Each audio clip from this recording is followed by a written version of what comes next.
Good evening and welcome back to 31 Horror Nights. It's October 22nd and tonight's movie is Peeping Tom.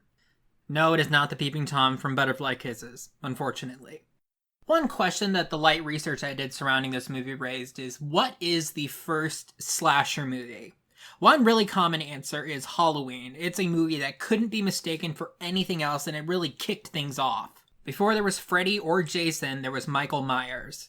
However, Black Christmas was before that. However, I think that Halloween did it a lot better because they had the crazy idea of good horror and a tolerable cast of characters. But even before that, there were several movies that could fit the slasher genre.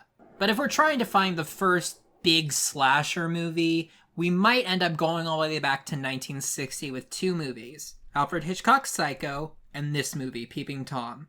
I have never once thought of Psycho as a slasher movie, but I guess if you look at, the bare minimum, it's not wrong to call it a slasher movie.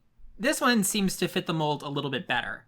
This movie is about a man who is obsessed with cameras and watching people and seeing the face of women when they're terrified, and he's making this grisly documentary about it all.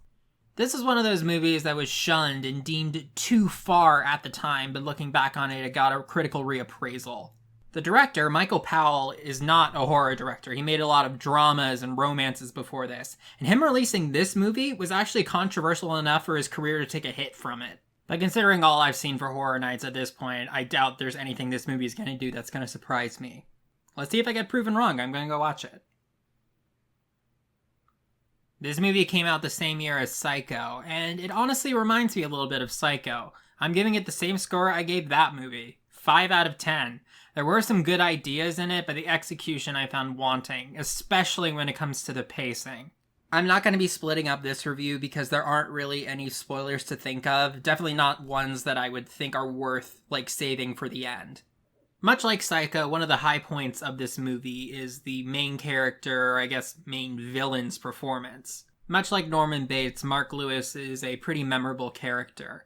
He's a very awkward kind of person, especially around women, but when he gets a camera in his hand, he's completely different.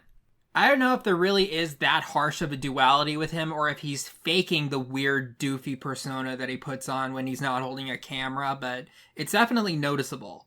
Also, he really looks like Tim Curry to me. Is that just me?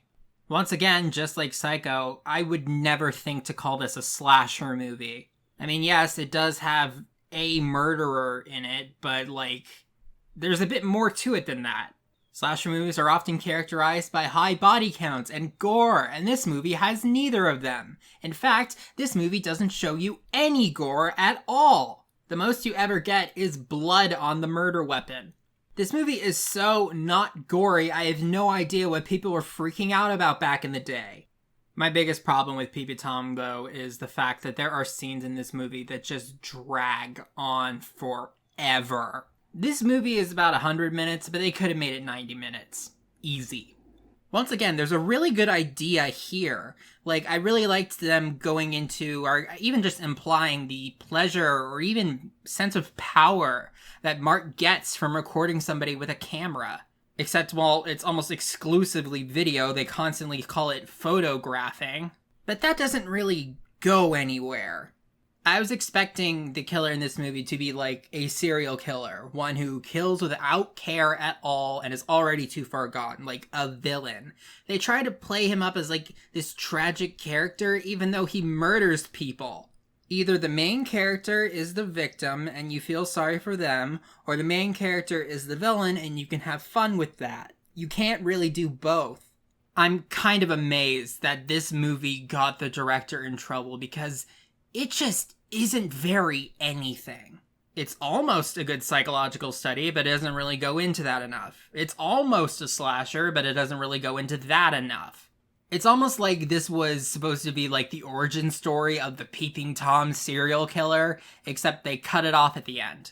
And once again, just like Psycho, I think that this movie could use a remake. An actual remake. I don't know if this movie has the same untouchable sacred cow reputation as Psycho does, but if it did, it got it purely from idea and not execution. And that's that on that. I'll see you guys tomorrow.